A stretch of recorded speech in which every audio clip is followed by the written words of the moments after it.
Magandang umaga po sa inyong lahat. By the way, I'm Coach David and I'll be the one who will share the Word of God this morning. And as we continue, ang theme natin po this month of August is Money, Evil, or Good. Naalala po ba natin nung first Sunday nung si Pastor Brent? Ano ba yung natutunan natin doon? We learned that the money is not the evil itself. It's the love of money. Amen po ba? Di ba? It's not the money, but the love of money. And last Sunday naman po, no, naalala po ba natin si Ate Naomi naman, no? We have learned naman paano tayo magkakaroon ng freedom from utang. Di ba? Sino dito? Gusto makalaya ng utang. Kahit ako, gusto ko yan, di ba? And ang daming learnings. Tinamaan ako doon. Sabi ko, parang ako yung pinapatamaan ni Ate Naomi doon, ha? Sino dito naka-experience ng ganon, di ba?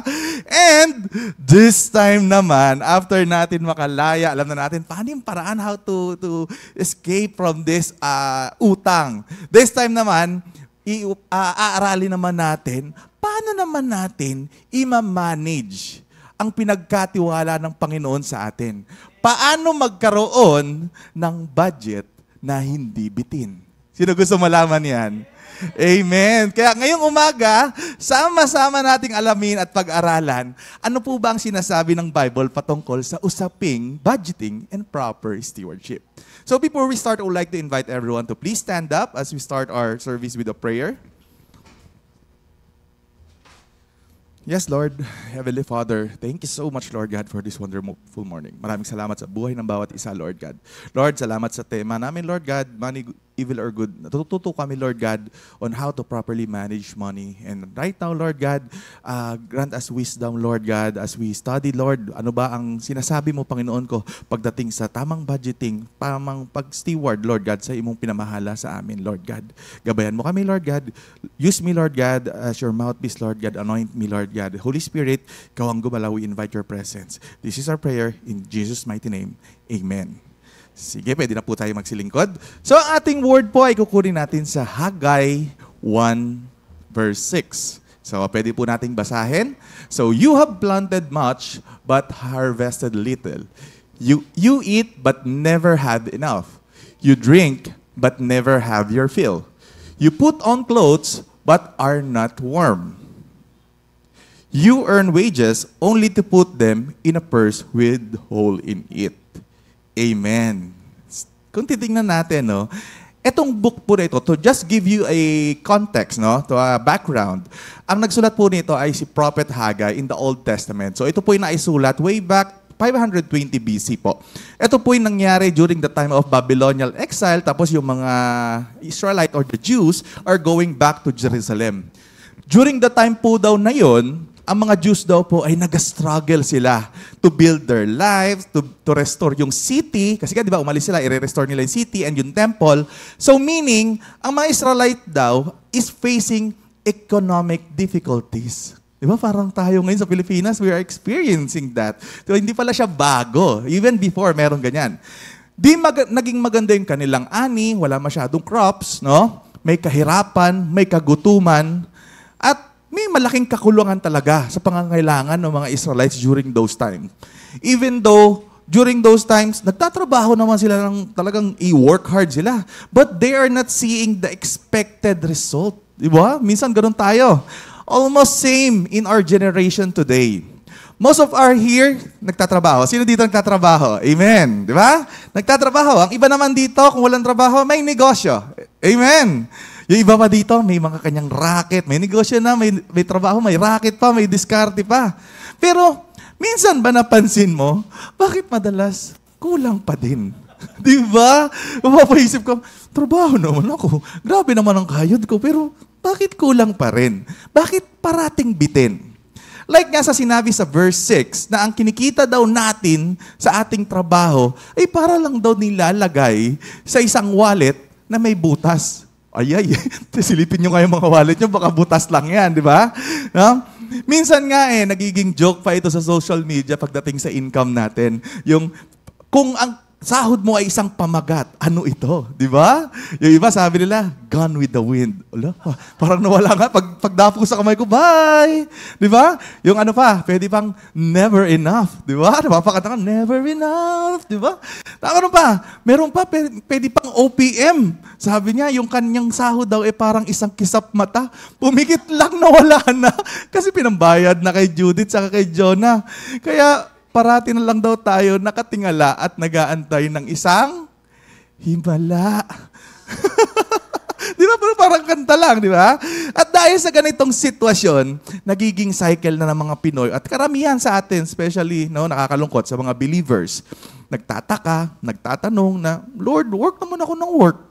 Nagsuserve din naman ako, pero bakit kulang pa din po? Kulang yung pangangailangan sa pamilya ko. Marami sa atin, nahihirapan ng umalis o tuluyang ng natrap, no? Sa sitwasyong ito.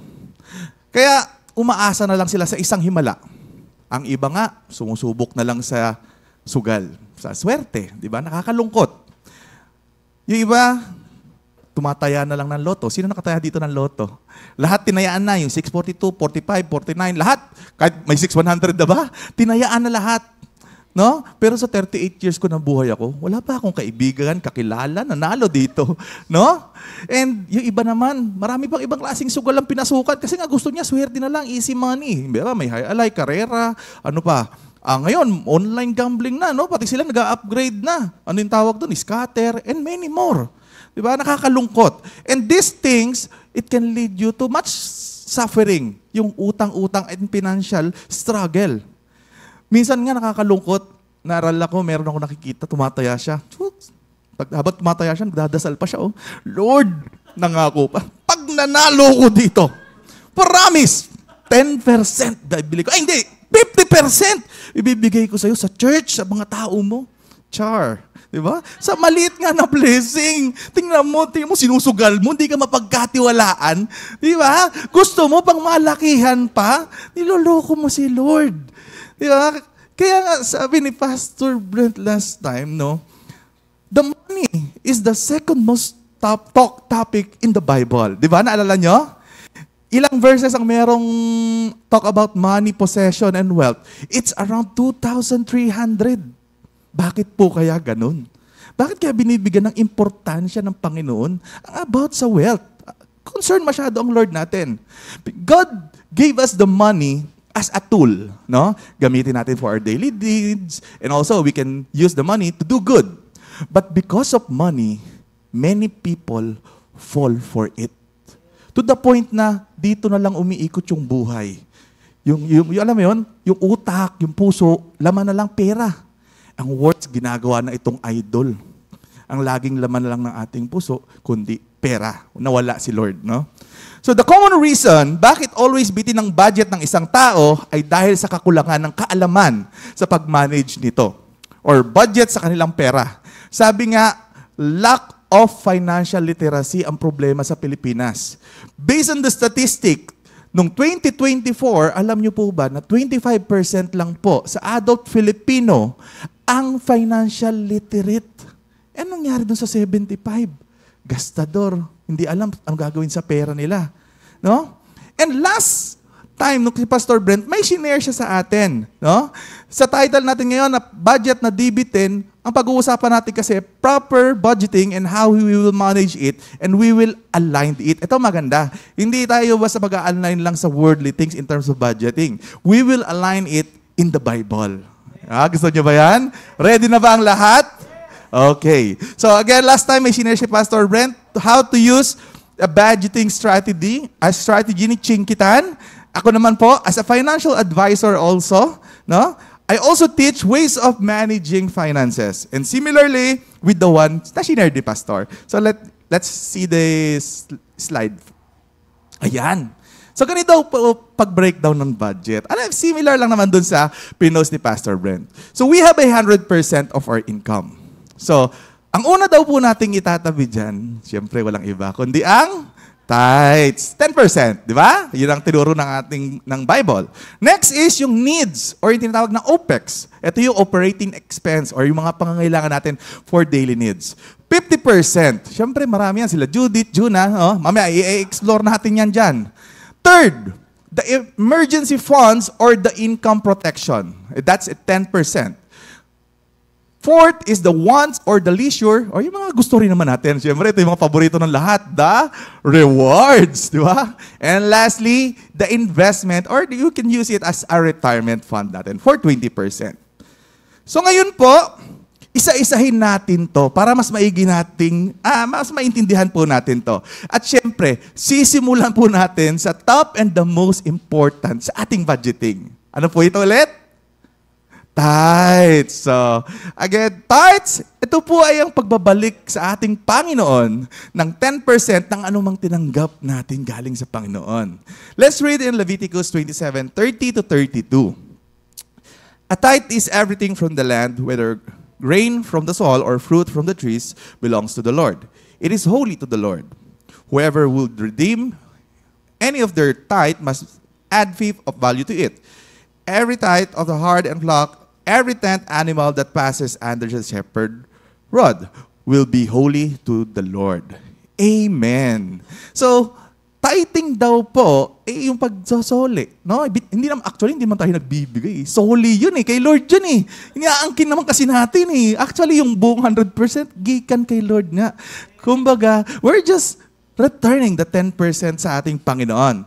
Tithing is showing obedience to God. Naniwala ba kayo dyan? Because tithing is a command. Sinabi ng Panginoon yan. And if you do tithing, you're showing obedience to God's command. And by obeying His command in Leviticus and even in Malachi, it's a way of showing our faith and trust to God as our provider. Naniniwala ba kayo na si God ang ating main provider? Diba? Hindi yung boss mo, hindi yung kumpanya mo, hindi kung sino pang big time dyan, kundi si Lord ang nagpo-provide niyan. Because as believer, we believe that He is a provider as He promised to us in Matthew chapter 6, verse 33, diba? And also in Philippians 4:19. Those are the promise of the Lord that He will provide for us. The reason I put it at first, because I believe that it is important for us, the mga believers, ang tithing. Katulad nga sinabi ko kanina. Because it's a command from our God, our provider. And kaya siyang una ko, kasi para hindi makalimutan. Kasi nangyayari minsan, okay, bills muna, pak. Pagdating sa church, ay, 20. Diba? Kung rin natira. Hindi. Pagkuha mo, pang. O, kunyari, meron kang 100. O, yun yung sahod mo, para hindi mahirap. Just nun, tabi mo na, lagay mo sa sobre. Kay Lord. Diba? Ganon, hindi yung, ano yung matira? Dati ganun. So, dapat unahin mo yan. So, pagpasok ng sahod, itabi mo na agad. Huwag mo nang galawin daw. Touch move, sabi nga sa chess, diba? Touch move. Ayaw mo pa ba nun? Pabor na nga sa'yo ang Panginoon. 90% na nga yung sa'yo. 10% lang yung gusto ni Lord, ibalik mo sa Kanya. Kaya, please lang, huwag na po nating nakawin ito. Amen. Okay, so again, the first one in budgeting natin, 10% will go to our tithes. We'll go to the next one, the next most important and the biggest chunk sa ating budget, the needs or yung OPEX, the operational expense natin. These needs and OPEX, these are the basic needs that are fundamental and requirements for a human survival daw po and well-being. These are considered essentials for our daily living. Meaning, kailangan to para mabuhay daw tayo sa pang-araw-araw. Ito yung mga pagkain, ano pa ba yan? Di ba? Damit, di ba? Batitirahan, at kung ano pang pangangailangan, tubig, kuryente, etc. Ito naman din yung mga needs natin na papasok yung mga best friend nating lahat. Kilala niyo yan, di ba? Yung tatlo yun.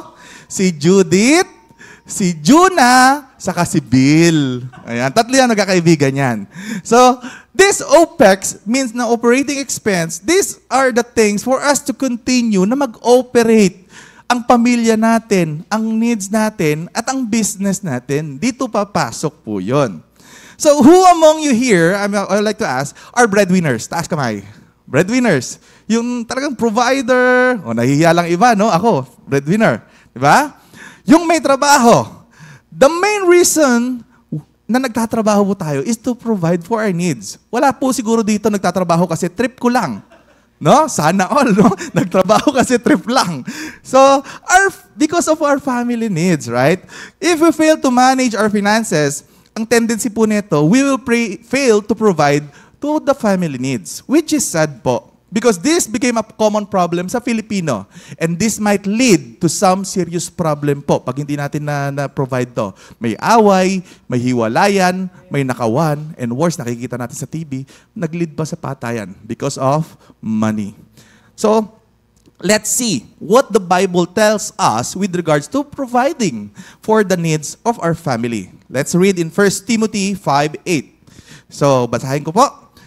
Anyone who does not provide for their relatives, and especially for their own household, has denied the faith and is worse than an unbeliever. Ooh.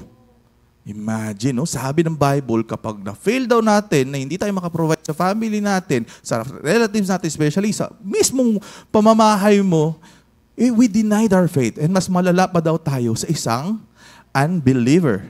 That's why, as a Christian, we must also know how to properly manage our finances para hindi magkakaproblema. Hindi pwedeng bara-bara lang, go lang, bahala si Batman. Lagi si Batman na lang tinatawag natin, no?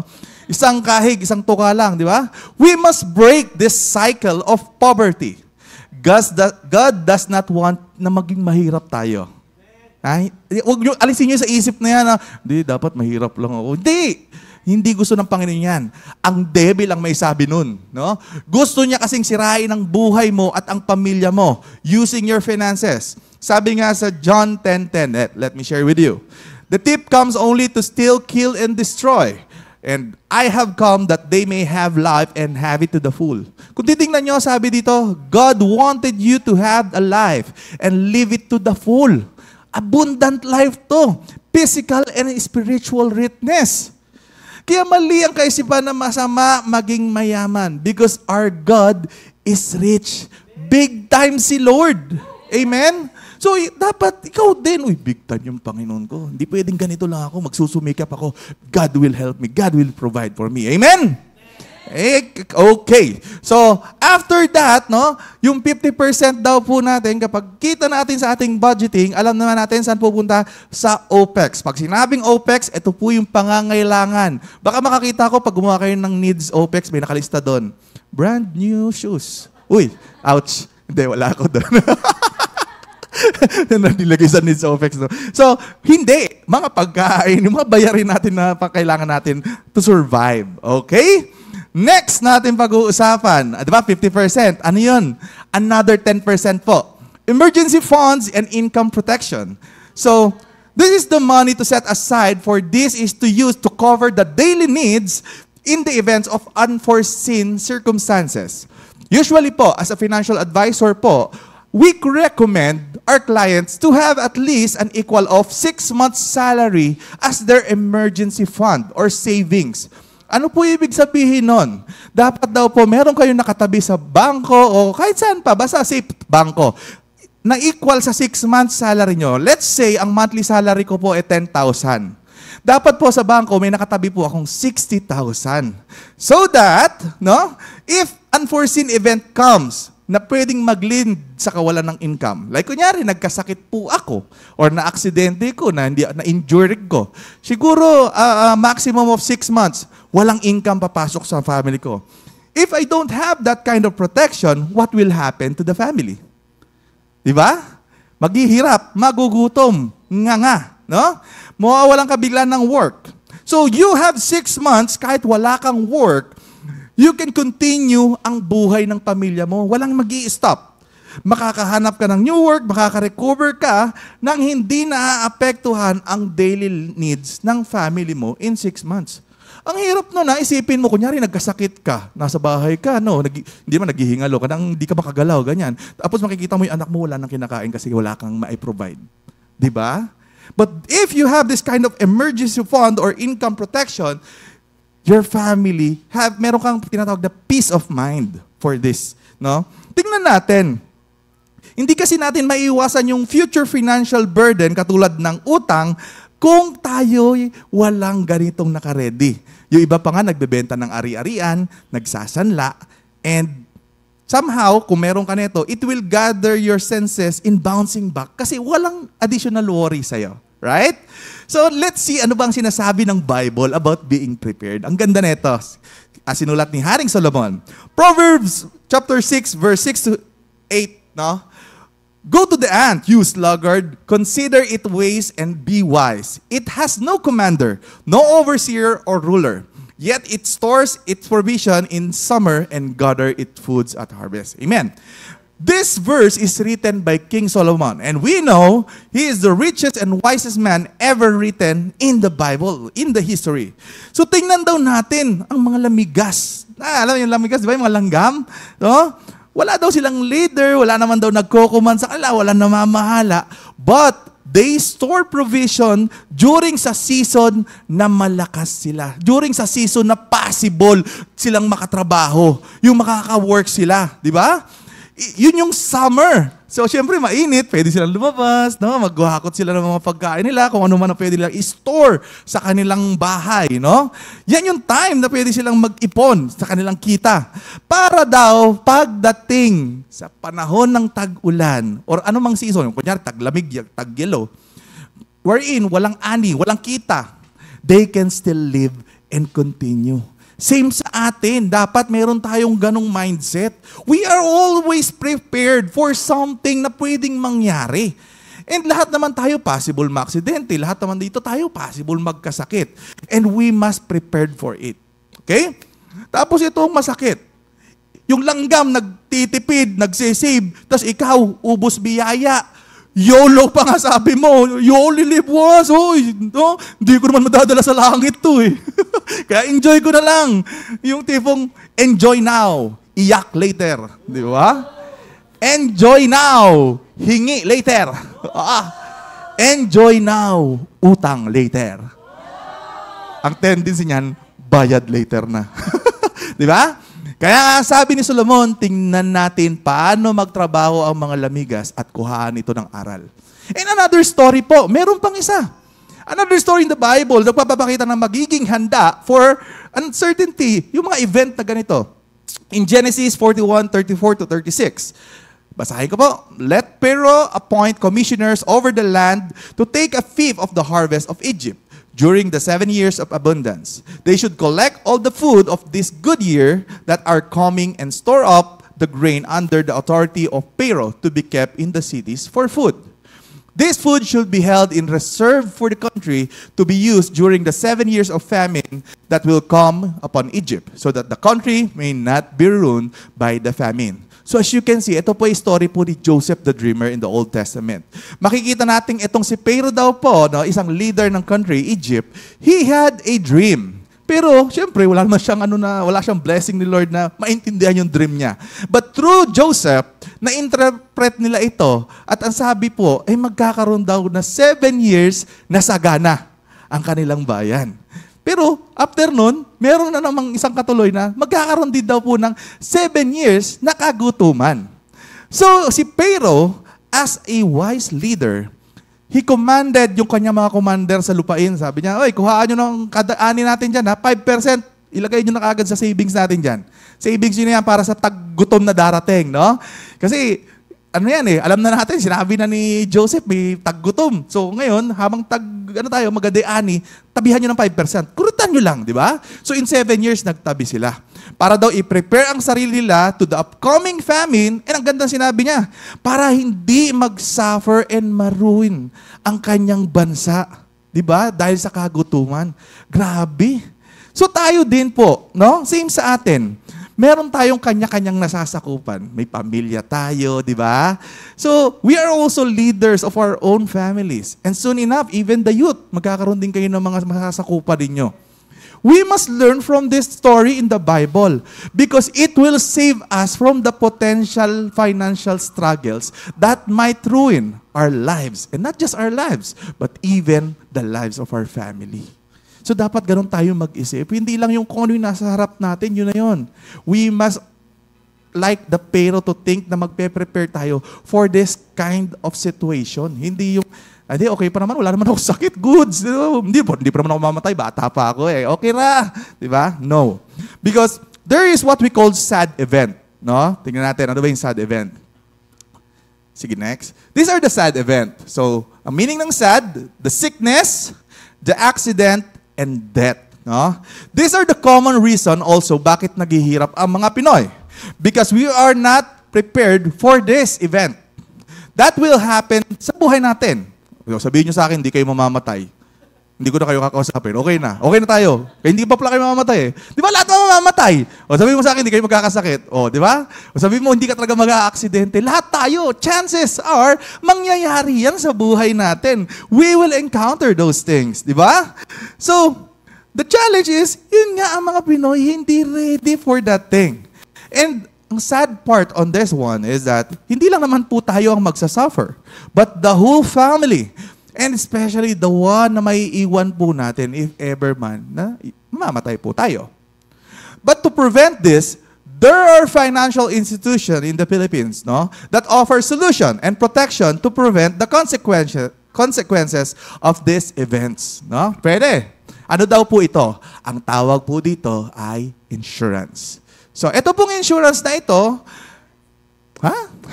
insurance is a financial tool designed to protect individuals, especially breadwinners and business owners, from potential losses of or risk of their asset during the sad event. So let's see, what are the different, hindi kasi insurance, sabi mo, ay patay-patay lang yan, yun na yun, hindi. There are different types of insurance. Let's see, ano ba yung mga iba-ibang type of insurance that will cover your needs in terms of sad events. Let's start with health insurance. Ayan. Sige, next. So, health insurance daw po, this is a type of insurance that covers a portion of your medical expenses, providing financial protection against unexpected healthcare costs. So, ito po daw po yung kunyari na hospital, di ba? Siyempre, pag na-hospital, wala man libreng hospital, kahit expensive, may bayad yan, eh, no? Tapos sabi mo, hindi, okay lang ako, may PhilHealth ako. I tell you, kulang ang PhilHealth, no? Pero if you have this health insurance, pagpunta mo ng hospital, may malaking chunk of bills, depende sa plan mo, ang kayang tapyasin ang magbabayad insurance. Ako, na-experience ko when with Migo, no, na-admit si Migo, syempre ako as a nagtatrabaho sa corporate world, meron kaming benefit. I'm sure some of you na employed dito, may mga benefit na ganyan. So, syempre na-admit, laboratory, swipe. Oh, tapos ano yung babayaran? Gamot? Swipe. Lahat yung swipe. So, yung financial burden as a father, medyo hindi ganun kabigat. Siyempre, worry ka na sa anak mo, no, sakit. Tapos, dadagdag ko po kaya kukuha ang pambayad dito. But good thing, having this kind of insurance, kasi meron kang additional peace of mind.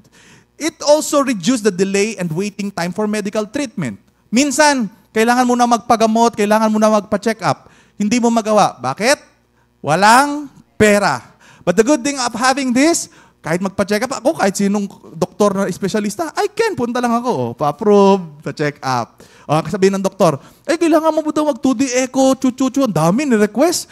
Nagpa-compute ako, 20,000. Pero kung pera ko yun, hindi na lang, okay na ako, Doc. Okay ako lang, sakit. Sumasakit lalo yung puso ko, nakita ko yung 20,000. Di ba? Pero, may health card. Sabi ko, ano yan, Doc? Okay, no problem, Doc. Fuck! Di ba? That's a good thing. And it can be used for preventive care. Pwedeng quarterly check-up, annual check-up mo. And so yun nga, kanina sa mga laboratories natin. Usually, these are managed by HMO companies, no? Or health maintenance organization. And even, there are some selected life insurance company na nagmamanage na rin ng ganito. Ano ba yung common companies na meron nowadays? Those are MaxiCare, the common one, no? Medicard and Intellicare. And I think there are a lot of health insurance there in the market, no? Makikita niyo yan sila. So again, the first one insurance is the health insurance. Next, let's now proceed to the next one, the life insurance. This insurance is a type of insurance that provide financial protection for your loved ones in the event of your passing, meaning namatay. There is a lump sum tax-free payout to the beneficiary upon the death of the insured. So meaning may isang buo na walang tax, no, lump sum na ibibigay sa pamilya, sa beneficiary. It gives your family a financial security or safety net. Meaning, whatever happens sa'yo, if ever kung ano ba yung goals ng family mo, ano ba yung gustong mangyari sa buhay ng pamilya mo, you know, there's a safety net na sasalo sa'yo. If ever man, kunyari po ako, mawala ako dito, I know there is someone na sasalo para sa dream ko, para kay Miguel and sa aking pamilya. No? So, this is a safety net for our dependents in times of untimely death. It can also be used to cover income loss. Siyempre, pag wala na si tatay or yung breadwinner, pwede ito, pamalit, pambayad tuition, etc. It can also be used to pay some debts, di ba? Marami dito namatay ang magulang, namatay ang someone, nalubog sa utang. Di ba? Hindi naman pwedeng, ay patay na si nanay, thank you na lang yung utang. Hindi, babayaran pa rin ng pamilya yon. But the good thing is that insurance can be used to pay some debts. And also, this can be used in the funeral expenses. Some, sa mga big time, ito yung mga rich people, they use this for estate planning. Ano yung ibig sabihin ng estate planning? Pag mga big time po pala, kapag namatay sila, yung kanilang ari-arian, hindi kagad na ipapasa yan sa mga heirs nila or sa mga, pamamanahan nila. They need to pay yung tinatawag na estate tax, na minsan umaabot ng 10%, o let's say 10% na lang, isipin mo meron kang 1 billion. At 10% of 1 billion is 100 million. And imagine mo, papuproblemahin mo pa yung anak mo, maghanap ka ng 100 million para makuha mo yung 1 billion. What if nasa bangko yun, naka-froze yun, until hindi mo nababayaran ng estate tax, you cannot get that 1 billion. Saan siya kukuha ng 100 million? But with this, they using this. Pero ang maganda sa life insurance, let me share with you, is that, example ako po, wala naman po akong milyones, no? But from the time that, kung mamatay man ako, kung kunin ako ni Lord, no? Kung gusto niya na akong makasama, no? Pero Lord, wag muna po, no? Dami pa akong ginagawa dito. I know, si Miguel at si Mrs., they will be millionaires. Kasi wala na ako eh. Pero ang binayad ko lang, hindi po milyon, hindi po hundreds of thousands. Nagbabayad lang ako, chunk of my savings. Hindi po buo. Kaya nga nilagay ko nga po kanina, magkano lang doon? 10%. Diba? So you can have your life insurance. For that, hindi mag-worry ang pamilya mo. Even ikaw, hindi ka mag-worry if in case mamamatay ka. Imaginein mo, instant millionaire sila. Ang nakakatakot lang. Baka gusto nang maging milyonaryo ng asawa ko. Pakainin ako ng mataba. Alam mo yun? Kaya pala high blood na ako. Joke lang. So, and also, insurance can be used as pamana. Okay? So ano ba sinasabi ng Biblia about insurance? No? Proverbs 13:22. Ito maganda to. A good person leaves an inheritance for their children's children, but sinners' wealth to stored up for the righteous. Isipin mo, if you are a good person, mag-iiwan ka ng inheritance. Hindi ka mag-iiwan ng utang. Hindi ka mag-iiwan ng problema. Hindi ka mag-iiwan ng sakit ng ulo. You will leave something, a legacy, an inheritance for your loved ones. Kasi ayaw mo silang maghirap. Amen? So, there are different types of life insurance. First, term insurance. Ito yung merong specific time lang. Kunyari, 5 years ka lang, tapos re-renew mo lang. There is tinatawag na whole life insurance wherein babayad ka ng certain years, like kunyari 10 years, then you will be protected until mamatay ka na. And also, there is what you call yung variable life insurance. Ito yung pinaka-popular ngayon, no? Because it's a life insurance, at the same time, there's a investment side on this one. So meaning, habang nagsisave, habang nag-protected ka, your money will grow in time. So pagdating na kunyari, hindi ka namatay, gusto mo naman talagang, ay kunin ko na lang yung pera ko. May interest pa. So that's a variable. So usually, this insurance is offered by insurance company and some selected banks. Ito po yung iba, Manulife, Sun Life, AXA, BDO Life, AIA, ang dami pa po niyan. Ang dami pong mga insurance company. You can approach any of those. Okay? Next, ano pa isa pa? Funeral insurance. Ano to? Pre-need plan insurance that offers a need blend memorial service and insurance coverage. So this usually includes memorial service package and offers add-ons such as cremation plan. Lahat naman dito may ganyan na, no? Kasi halos nang kilala ko may St. Peter. Kasi yung tita ko na namatay nung last week, wala kaming mapaglagyan kasi ang daming namatay. So sabi ko, lahat ng tao naka-St. Peter na siguro. Kasi nag-antay pa kami ng 3 days, nilagay sa freezer kasi walang malagyan. No, ganun na karami po, no? So, Wala kang magiging problema kasi may memorial service package na ino-offer, and kung gusto mo nang ipa-cremate, meron din silang ganong klaseng plan yung for cremation. So this plan, ang maganda naman dito, transferable. Meaning, kunyari, bumili ako, tapos may namatay sa pamilya ko, pwede ko ibigay. Pero sa life insurance, hindi pwede yun. Dito sa pwede. Kunyari, bigay ko kay Pergus. Pergus! Ay, ikaw yung nakita ko dyan. Joke lang. No? Hindi kita bibigyan nun. So, yun, no? This usually offered by pre-need insurance companies such as St. Peter Memorial Plans, PIL Plans. I think the Cosmo, yung pang big time dito, they are offering also a plans for this. No? Kung gusto nyo big time yung pagkaburol sa inyo, Cosmo. Di ba? So, the fourth one, there is also what you call the non-life insurance. This provides financial protection against various risks and losses that can affect individuals, businesses, and assets. So ito po yun yung mga non-life. Sa word itself, walang buhay. Car, motor, bahay, properties, marine, no? Yung eto, kasali na rin, I think may pet na rin silang ino-offer ngayon. Makita nyo, pati yung aso, may insurance na, no? Na-include siya sa non-life. Iro, iring, unggoy. Yun. So yes, meron. Kasi mahal po magpa-veterinaryo. Totoo lang po.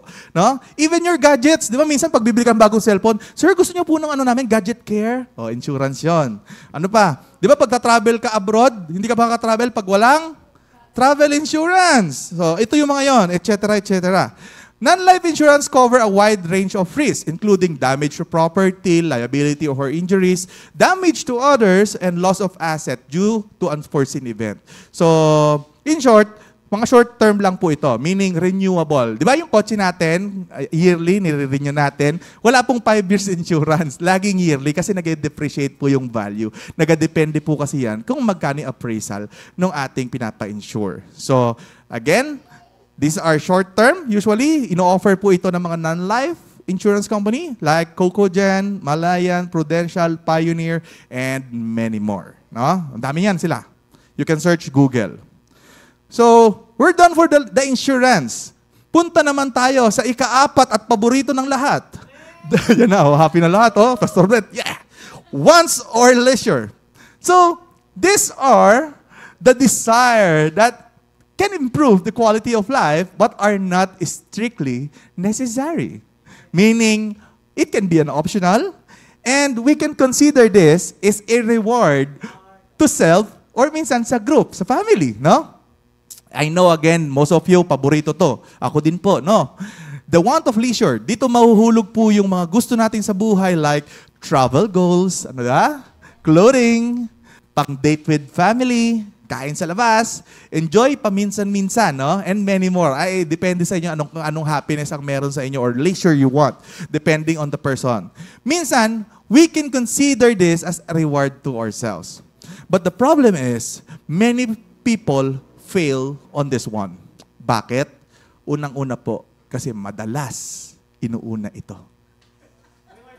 Reward agad. Sahod! Reward. Sahod! Check out. Di ba? So, worse, hindi sila nag-stick dun sa 10% na budgeting natin. Yung iba, 50%. Yung iba, sa totoo lang, 100%. How can I say, paano yun naging possible 100%? By the use of credit cards. Utang. Di ba? Wala pa nga pumapasok yung sahod mo, ubos na yun. Consider it as hurot. Di ba? Kaya ganun with the wind. Di ba? Di pa pumapasok, may pinaglaanan na kasi may delivery ngayong 20, COD. Church, di masama mag-enjoy. Di masama makuha ang mga gusto natin sa buhay. But there is always a time for everything. In Ecclesiastes chapter 3, sabi na naman ni yung wise king Solomon, there is a time for everything. May season ang bawat ganap sa buhay.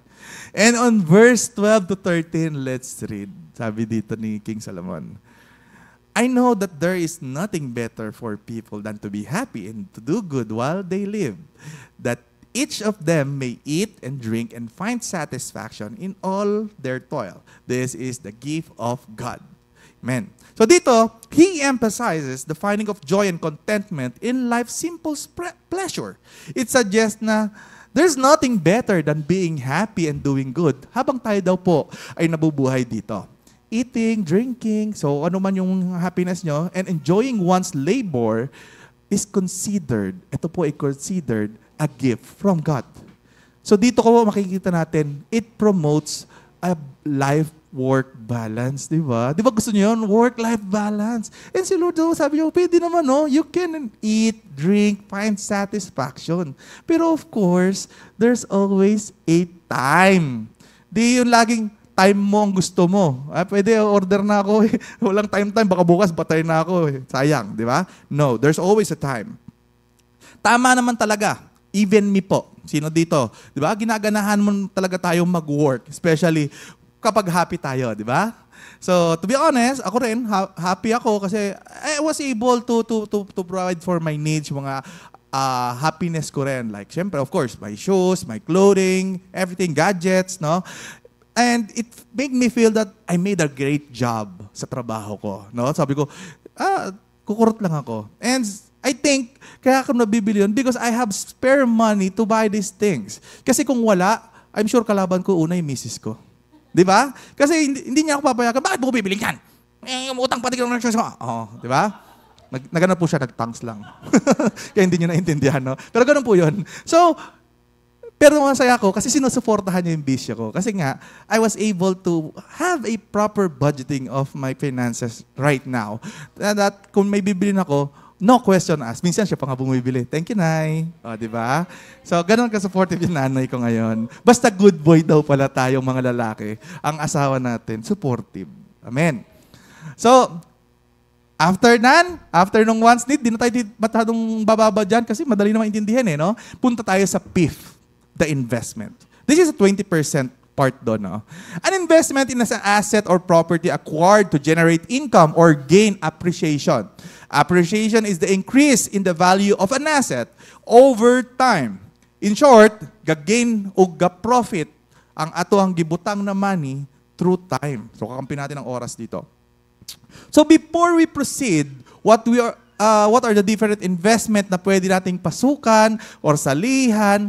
Let's see, ano ba ang sinabi ng ating Lord Jesus Himself tells us about in investment? Tingnan natin. Basahin po natin sa Matthew 25:14 to 30. So, basahin ko po. Again, it will be like a man going on a journey who called his servants and entrusted his wealth to them. To one, he gave 5 bags of gold, to another 2 bags, and to another 1 bag, each according to his ability. Then he went on his journey. The man who had received 5 bags of gold went at once and put his money to work. So also the one with 2 bags of gold gained 2 more. But the man who had received 1 bag went off, dug a hole in the ground, and hid his master's money. Amen. So in this verse, Jesus continued His teaching to His disciple, yung about the kingdom of God and the importance of being prepared. Kasi siyempre, sa pagbabalik ng ating Panginoon. He teaches His disciple, alam naman natin, and His followers, usually using parable. No? Lalo meron siyang gustong bigyan ng diin na katotohanan sa kanila. So in this story, di naman ito bago sa atin, di ba? Lagi naman natin naririnig to, the parable of the talents. No? We used to hear this a lot. But most of the time, we take this for granted. Parang ginawa na lang natin, kwento, yun lang yan. We forget the learnings, the lesson. And we miss the message that Jesus wanted us na matutunan to be used sa ating pang-araw-araw na buhay in preparation for His kingdom. This parable of the talent teaches us a lot of things, primarily about stewardship of the things He entrusted us. So as we go back to the story po, meron daw lalaki or master na pupunta siya sa isang journey, meaning maglalakbay siya, maybe on a mission, or sa panahon natin siguro ngayon, si boss will be on a business trip. Then he called his servant, liga kayo dito, kayong tatlo, punta kayo dito. Or sa panahon ngayon, mga staff niya, employee niya. So sabi niya, in the story, there are 3 servants called na pinagkalooban niya or pinagkatiwalaan niya ng kanyang wealth according to their skills. No? Una, binigyan niya ng ilan? 5 bags of gold. So, sabi niya, ikaw bahala dito. Uno ha.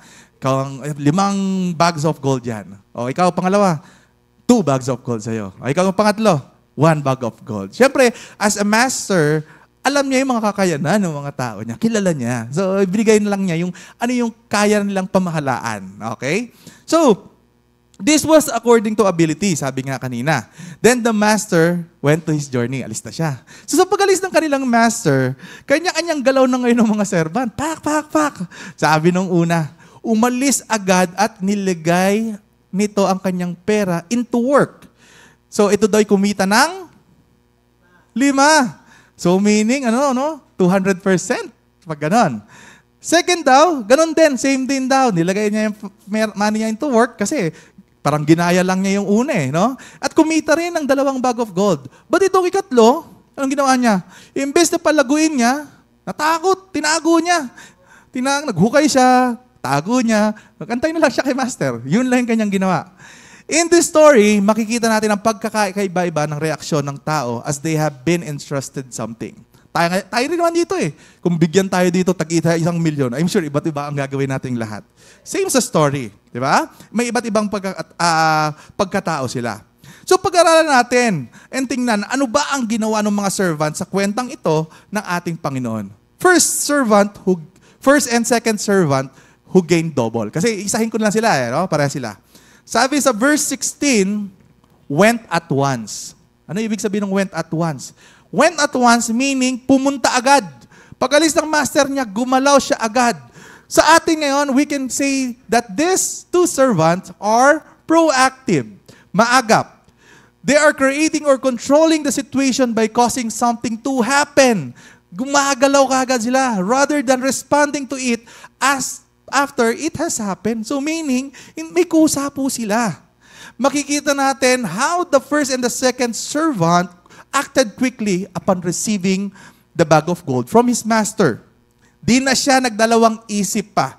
Agad niyang ginawa, invest niya. No? Ginawa niya, he put this money into work. What are the benefit po pala of being a proactive? Tingnan natin. Being productive, it increase your productivity. No? Makita natin dito, ano yung meron? He gained 5 bags more. So meaning, he earned 200% growth of the money.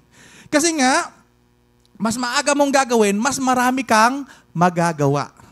Tama? Kasi yung gagawin mo na last day na lang, di ba? Next, ano ba yung benefit of being proactive? You can achieve your goals. In a corporate world, ako po, empleyado po ako, sa sales industry po, pinagkakatiwalaan po ako ng kumpanya.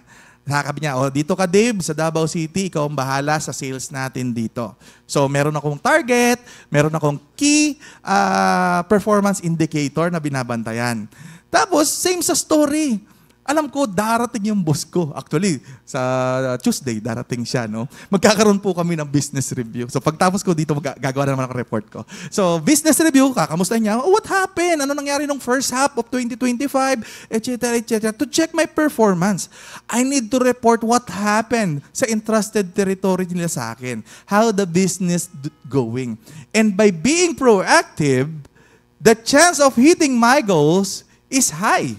Which is also aligned with the goal of the company.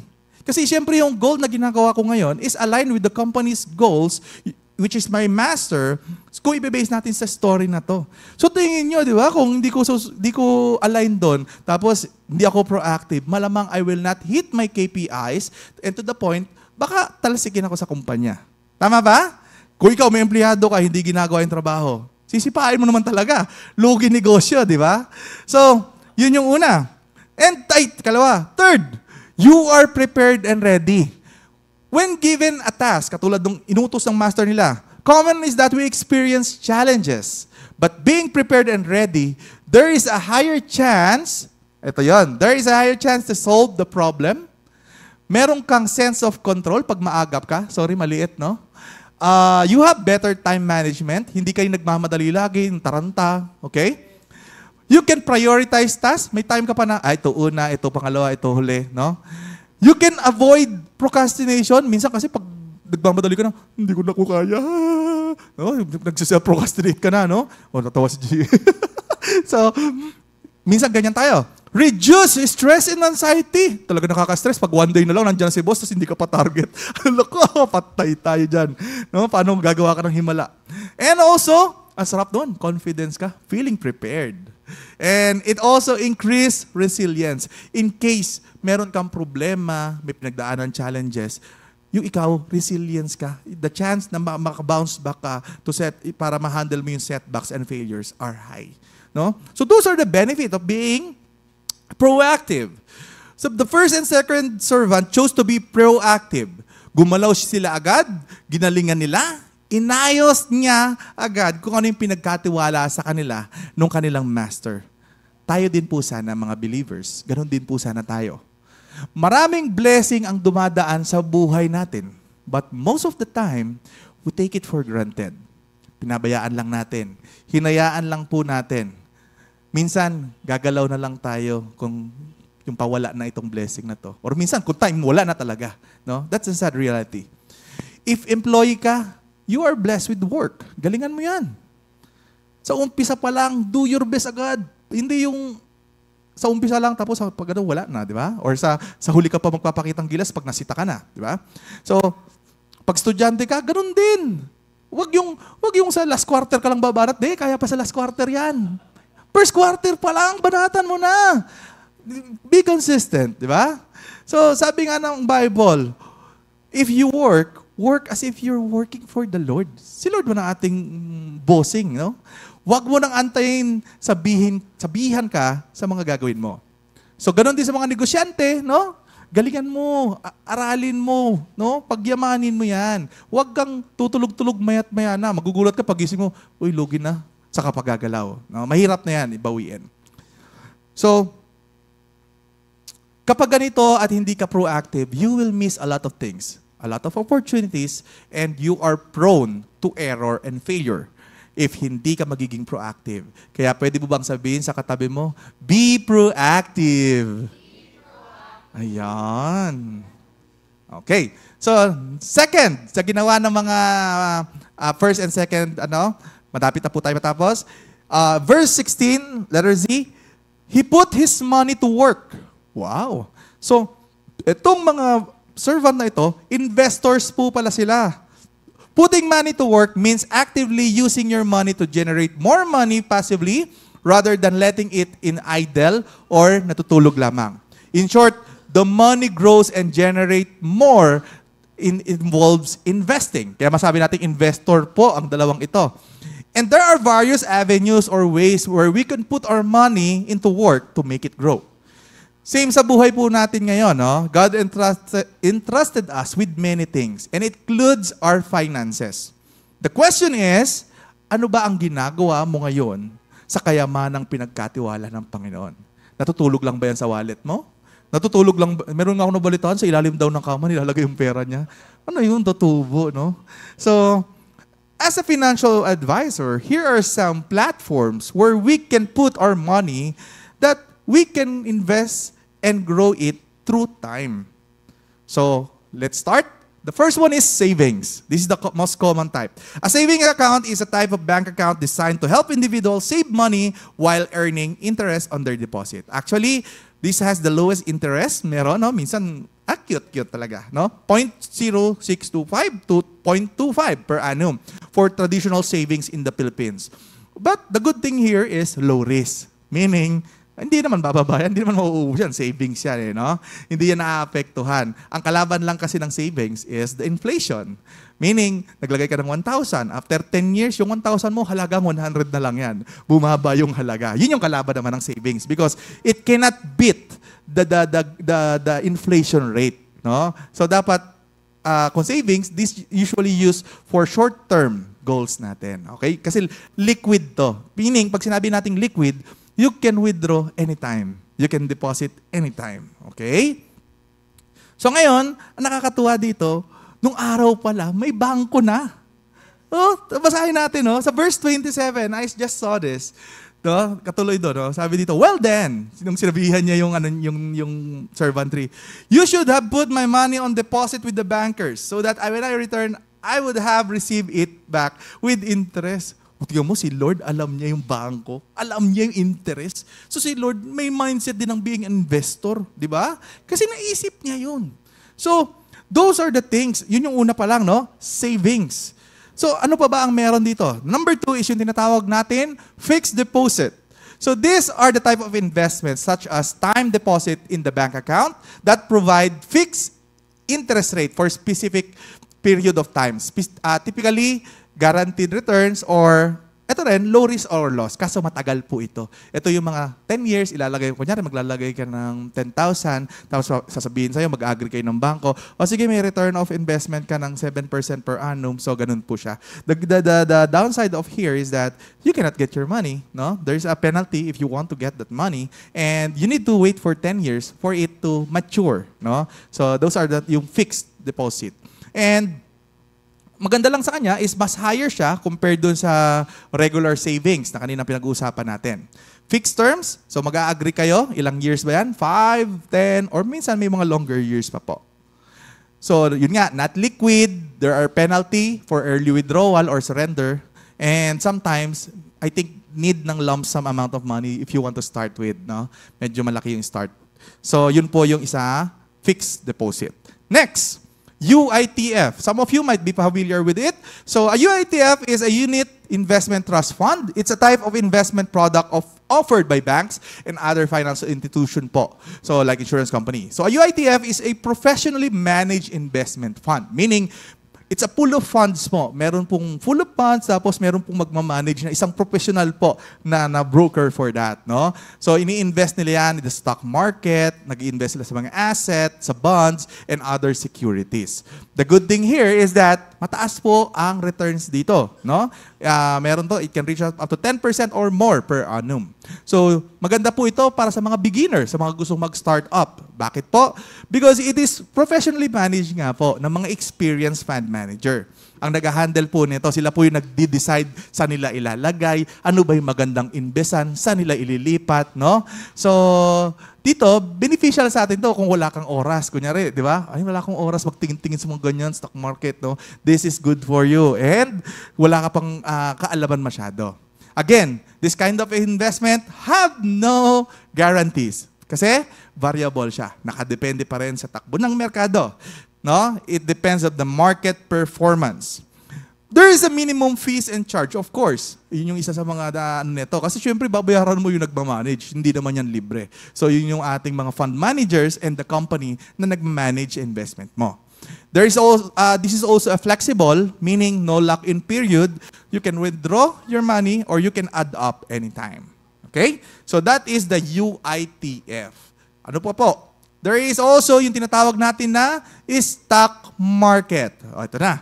This is a platform where companies raise capital by using shares to the public and investor to buy and sell those shares in hopes of earning returns. So ito po, variable din po ito. Kung mas mataas po yung risk dito. This is one of the highest risks. Walang guaranteed po dito. But the good side po nito, there's a high yield of returns. Yung iba makikita nyo, more than 50, 100%, and more and more and more. So, ang tinitrade po dito, those publicly traded companies, no? Yung nasa stock market, nakalist po sila. Companies listed their share on the stock exchange to raise their capital from investor. So, tayo bang investor tayo? If you want to join this, investor ka. Pwede ka mag-invest kay Jollibee, kay Ayala, and kung ano-ano pang kumpanya, no? So, ano ba yung mga platform? Sa Pilipinas, we use the PSE or the Philippine Stock Exchange. We also have the New York Stock Exchange. Ito yung nagpa-facilitate ng buy and sell sa mga shares. So, sino ba yung pwedeng mag-invest dito? May nag-i-invest ng individual, may nakakilala ko, mga investor, mga magaling sila, no? Ang computer nila, daming monitor, no? Babasa sila, titignan ko, ha? Para siyang dami, ang gulo, no? Pero sila, magaling na sila. Pinag-aralan talaga nila yan. Some institution, yung kanina, yung mga Cole Financial, pwede kayo lumapit dyan. Organization na nagba-buy and sell para magkaroon ng return. So, there are many people na pwedeng mag-join dito. So, ano ba yung mga type investment na pwede mong lagyan dito? First are the stocks. So, ito parang feeling mo owner ka, may share ka sa isang kumpanya. Uy, alam mo ba, owner ako dyan. May one share. Yabang mo, one share lang pala, no? So, it represents an ownership in a company. Bonds, ito naman yung debt security issued by companies or even sa government, no? So, mga utang to, inuutang nila. Ginagamit yung pera natin. Kaya pag kumita sila, of course, meron tayong income. Pag nalugi ang company, ubos ang ating shares. Di ba? Bababa yung halaga nun. Mutual funds, it's a diversified portfolio of stocks, bonds, and security. Meaning, sama-sama, pinagsasama-sama nila yung mga bonds dito yung mga stocks. So, group of companies, pwede ka mag-invest in just one account. No? So, kinag-grupo nila, mutual funds. So, and also the exchange trade funds. So, ito naman yung traded stock exchange like individual stocks. So, bigyan ko kayo ng idea. Yan. Sino nakakilala kay Jollibee? Noong 1993 po, 122 stores pa lang si Jollibee. Pag mag-invest ka sa kanya, ang halaga po ng per share, 9 pesos and 60 cents per share. Noong 2019 po, naging 1,200 stores na po siya. So lahat po na naka-invest nun, yung per share na binili dati nila ng 9 pesos, naging 280 pesos each share na po. So imagine, if you invest, let's say, 1,000 share lang. Imagine the growth that it will give to you. Diba? That's how stock market goes. You don't know when, yung time mo, ang kakampi mo dito medyo matagal, but pagdating sa growth, ang laki. No? Sabi nga dito, if you invested 50,000 in Jollibee initial public offering in 1993, pagdating ng 2019, yung 50,000 mo is 1.5 million pesos na. Ganon na-grow yung Jollibee. So, ganon din po yung ginagawa sa stock market para meron lang kayo idea. Okay? So, ano pa ba? Mabilis na po ito. Real estate. Ito naman yung pag-i-invest sa mga lupa, no? Condo, property. So, ang downside dito, malaki ang kailangan mo ilabas. Di ba? Mahal ng condo, down pa lang, no? Tapos, even ang mga lupa ngayon, wala ka na mabiling lupa, lalo na kung downtown sa Davao City. The upside is, ang laki ng ROI po nito. Actually, there are 3 ways to earn in this investment. Buy and sell, renting and leasing, no, pinaparentahan, or yung market trends. Talagang pag umasenso yung lugar na yon, biglang aangat, or the economic condition of that area. Bigyan ko lang kayo ng idea. In 1978, a square meter sa Ayala, Alabang cost 230 pesos lang. Pero ngayon, 2025, alam nyo magkano po? 250,000 according to the real estate source. Imagine, sa Ladislao kaya, magkano? May idea kayo ngayon? 200,000 ang per square doon. I don't know, basta mga ganyan kasi it's a prime lot, no? Exclusive subdivision. So if you were able to invest, grabe na ang presyo ngayon, no? In time. So those are some real estate, pwede tayo mag-invest din diyan.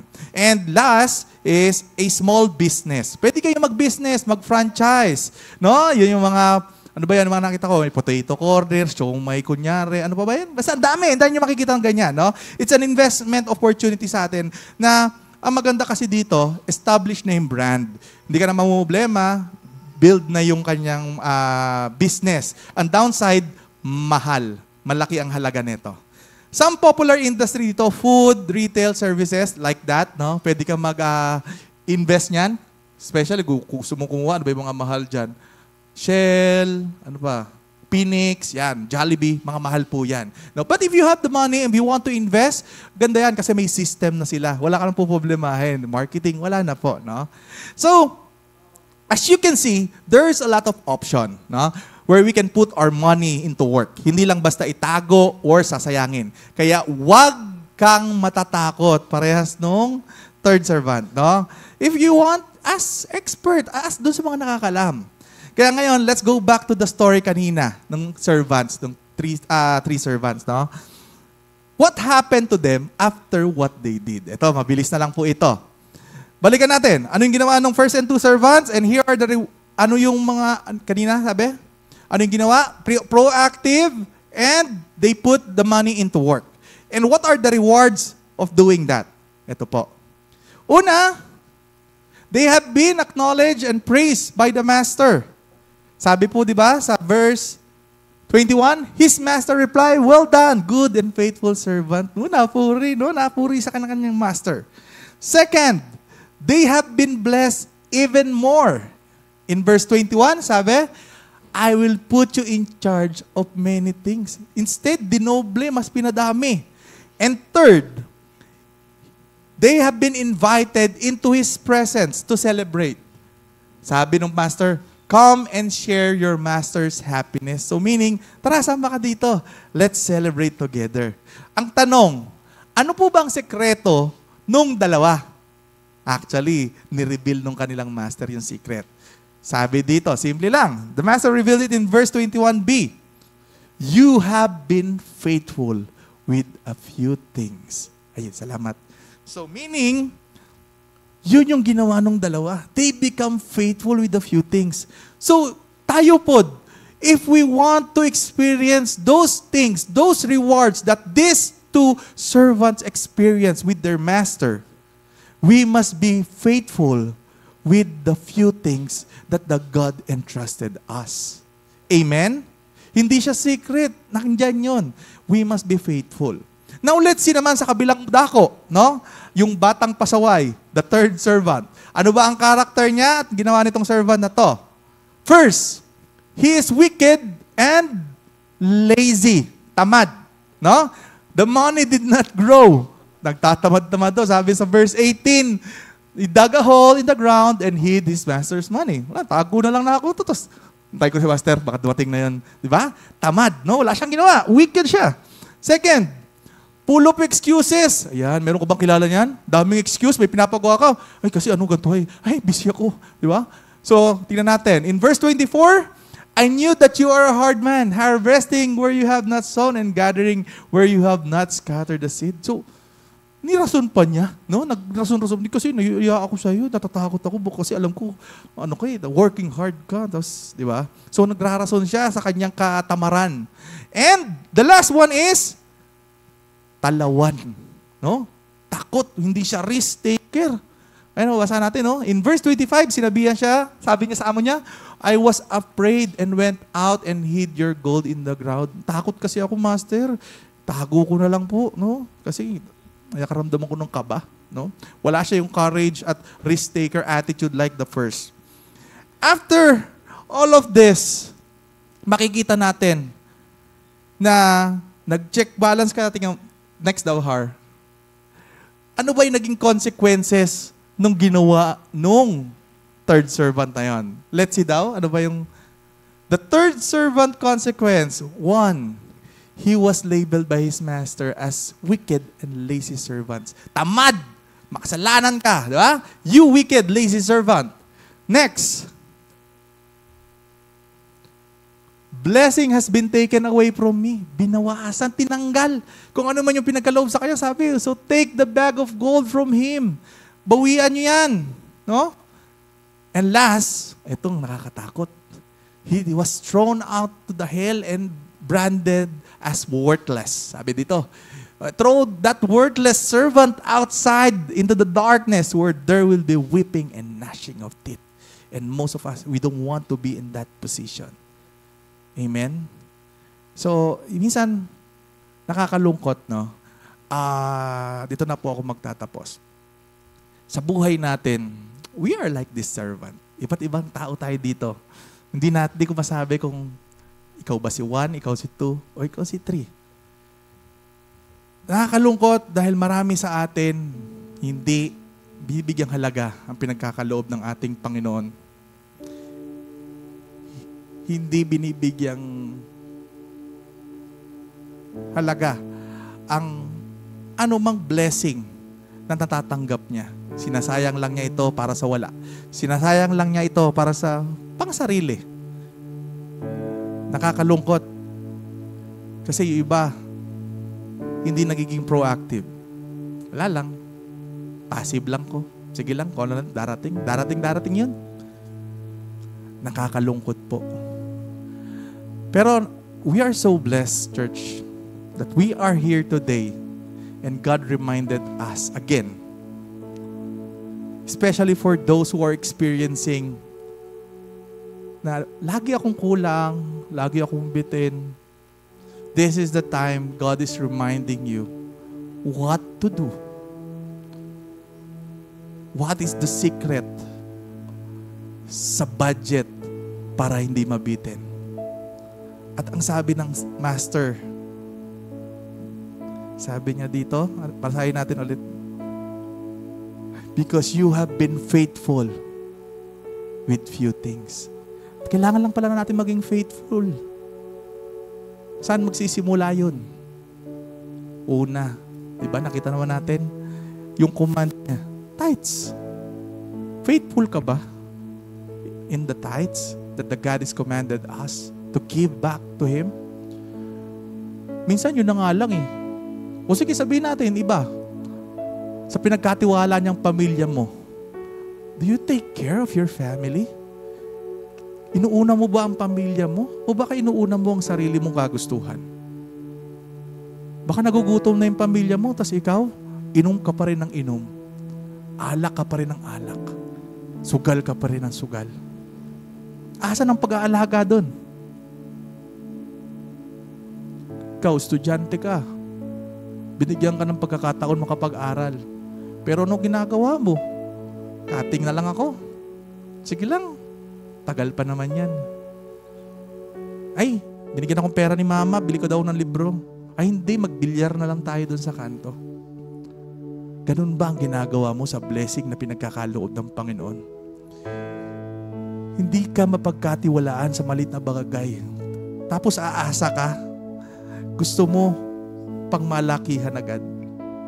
No, it's not how it works.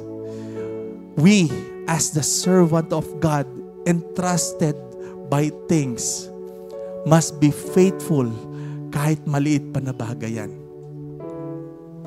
Huwag mo ikumpara yung sarili mo. Baka sabi mo, hindi, bakit siya? Ang daming binigay sa kanya. 5, 3, 2. Tapos akin, isa lang. God knows ano yung capability natin. But trust the Lord. Because if you take care of that, palalakihin niya ng Panginoon. Palalaguin niya ng Panginoon. Pero kung hindi mo gagawin ang will ni Lord sa binigay niya sa'yo, magugulat ka na lang. Kukunin yan sa'yo ng Panginoon. Magugulat ka, kukunin sa'yo yung pera na meron ka. Magugulat ka, yung bahay mo, na mahal mo, biglang mawawala, kukunin. Minsan, ang pinakamasakit, yung pamilya mo na hindi mo inalagaan, binless sa'yo, kukunin sa'yo ng Panginoon. Huwag mo nang hantayin yun. Huwag mo nang antayin pang dumating ang panahon na bawian ka ng Panginoon. At huwag mong antayin na matulad tayo sa kwento ng ikatlong servant na kung saan tinawag siyang lazy, tinawag siyang wicked, at tinawag siyang worthless. At at the end, itinapon siya sa impyerno. Brothers and sisters, this is a wake-up call for all of us to be a good steward of God's blessing. Lahat tayo may kanya-kanyang blessing. Lahat tayo may kanya-kanyang pinagkatiwala ang Panginoon. Alagaan mo yan. Habang nasa kamay mo yan, palaguin mo yan. Maraming paraan, maraming ways. Mag-research ka, manood ka, mag-aral ka. Huwag kang tutulog-tulog, hindi yan lalago. At ang higit sa lahat, as your financial advisor and financial life coach, the investment na pinaka-the best na pwede nating pag-investan. Alam niyo saan? Walang iba, kundi ang ating Panginoon. Dahil sa ating Panginoon, I'm sure, hindi na magkakaroon ng bitin. Lagi ng sapat ang budget na dating bitin. So I invite everyone to please stand up as we end this in a prayer.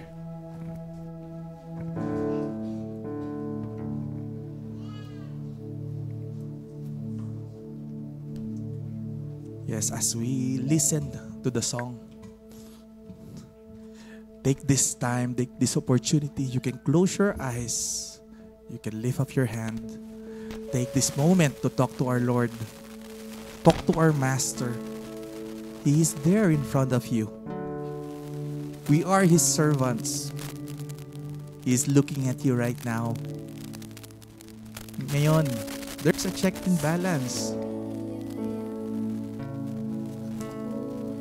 Ask for forgiveness. If you became the third servant somewhere in your life. Lord, patawarin niyo po ako. Patawarin niyo po kami. Naging tamad po kami. Patawarin niyo po kami, Panginoon, kung hindi namin inalagaan ang pinagkaloob mo sa akin. Katulad ng second servant,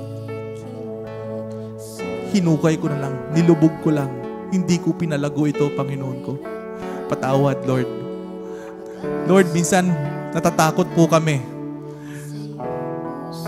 Pero Lord, ngayon po, humihingi po kaming lakas, humihingi po kami ng tapang, nang sa ganun, Panginoon ko, ang iyong pinagkaloob sa amin, trabaho, negosyo, pamilya, simbahan, eskwelahan, Lord God. This time, pagyayamanin po namin, Panginoon. This time, we will be more proactive, Lord God. Gagawin namin, Lord God, ang ninanais mo. Lord, pagyayamanin namin ito, Lord God. Hindi para sa amin, but for your glory. Ayaw namin, Lord, na pagdating mo, and you will check on us and ask us, anong nangyari? Magiging full of reasons lang kami, Lord God. We want to have that confidence in facing you and telling, Lord, napalago ko yung pinagkatiwala mo. Lord, oh, look, yung family, oh.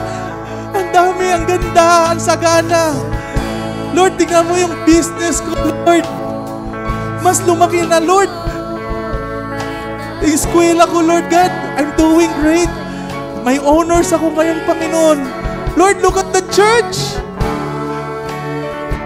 Ang laki na namin, ang dami na namin, Lord. Salamat, Panginoon ko. And this time, sasabihin sa iyo ng Panginoon, and ang sarap marinig ito sa time na magkikita ulit kayo ng ating Panginoon. Ang sasabihin sa iyo, well done, my faithful servant, because you had been faithful in few things. And mas i-bless pa niya kung ano man yung nasa kamay mo ngayon. Mas i-bless pa niya kung ano man yung inahawakan mo ngayon. Kung ano yung minamanage mo ngayon, mas palalaguin niya. Mas flourish niya. Si Lord lang makakagawa niyan. He is our great provider. Siya ang source natin. Dodoblehin niya yan, titriplihin niya yan, or even more. So if you will invest to the Lord. Sa Kanya mo ibuhos. Be faithful. Lord, karon Lord God, ginasurrender na mo sa imuha, Lord God, ang pagbabudgeting namin. Sorry, Lord God, kung naging magulo ang budgeting namin nung mga nakaraan, Lord. Nandito kami, Lord, sa mga problema, sa kaguluhan ng mundong ito, Lord. Lord, minsan, Lord, to be honest, pati yung tithes mo, Lord God, nananakawan namin. Sorry, Lord God. But this time, Lord, I will give back what belongs to you, Lord. Lord, hindi ko na gagawin po ito. Hindi ko na uulitin na magkasira-sira ang aking budgeting. Salamat sa tinuro mo ngayong araw, and I will apply it according to your will, Lord God. Kasi gusto mo maayos ang lahat because you're God of orderly, Lord. Yes, Lord. Salamat, Panginoon. Salamat sa lahat ng ito ng tinuro mo.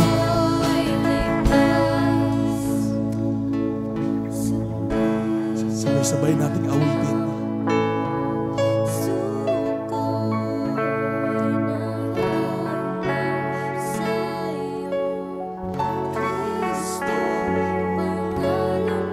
Yes, ang pangalan mo, Lord.